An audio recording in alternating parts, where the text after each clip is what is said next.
thought we'd give it another try this morning in a different area, Kelso Creek, that there are reportedly many pictographs spread throughout this valley. We're gonna take a look and brave the heat and see what we can find. So this is the work. We don't know if we're in the right spot, but our guts stopped us both to explore up this road, and we're investigating this series of large boulders on the side of the hill. I find this can be a clue sometimes, a blocked entrance to protect and keep the off-road vehicles from coming closer. This looks promising.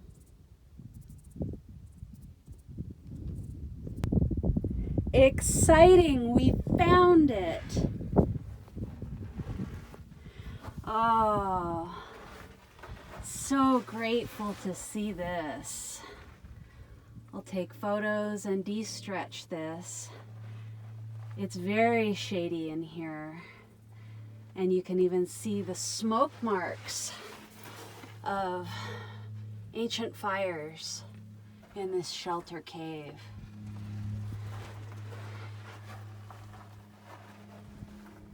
Sorry, Anansi. That's a little thing. I don't know what that is.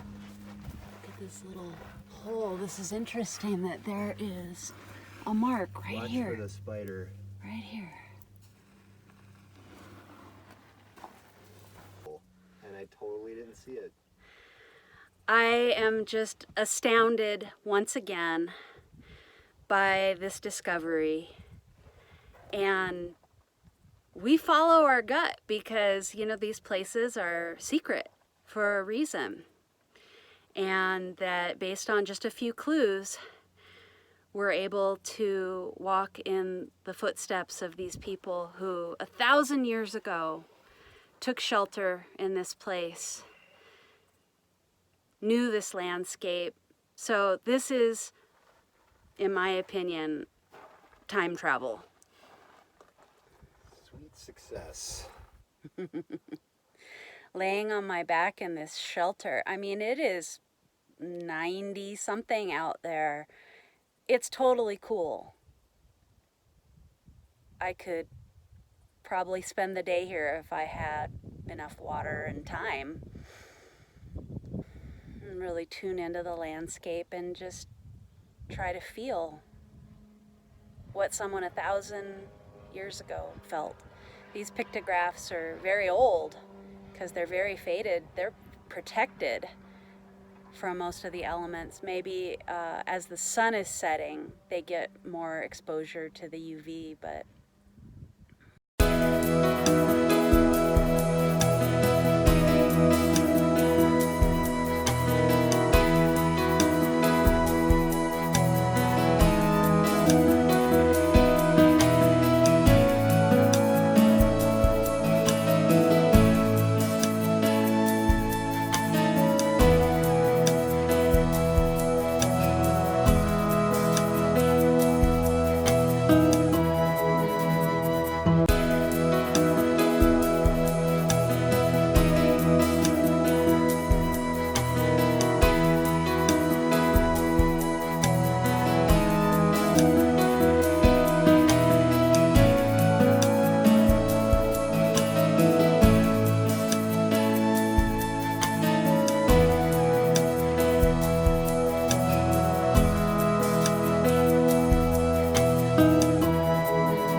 the Kelso Canyon was a very important connecting route between the territories of the Tubatulabal and the Kawaiisu people.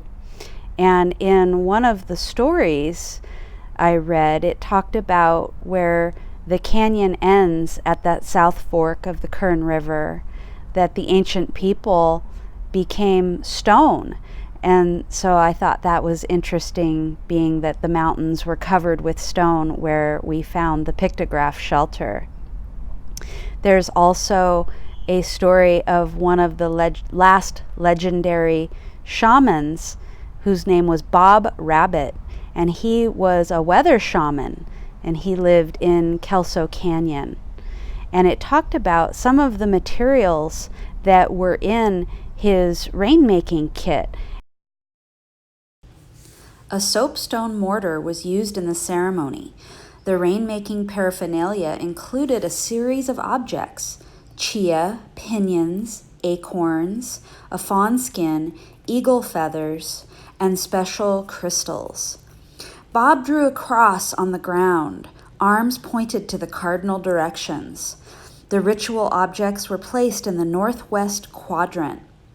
The north-south line prevented the rain from crossing the mountains and disappearing over the desert. The fawn skin was placed facing east while the rain was coming. And when the rain came, it was turned around and faced west to follow the course of the storm. An important thing was to be able to stop the rain after it had started. Otherwise, the whole world might be drowned. In the wonderful Kern River Valley Museum, they have a display of another weather shaman. Stephen Miranda was a Tubatulabal weather shaman, and you can see his rainmaking kit, which we can infer would be very similar to the one that Bob Rabbit used. In Stephen Miranda's rainmaking kit were soapstone pipes with birdbone mouthpieces, quartz crystals to bring thunder showers in summer, and black rocks for making winter rain.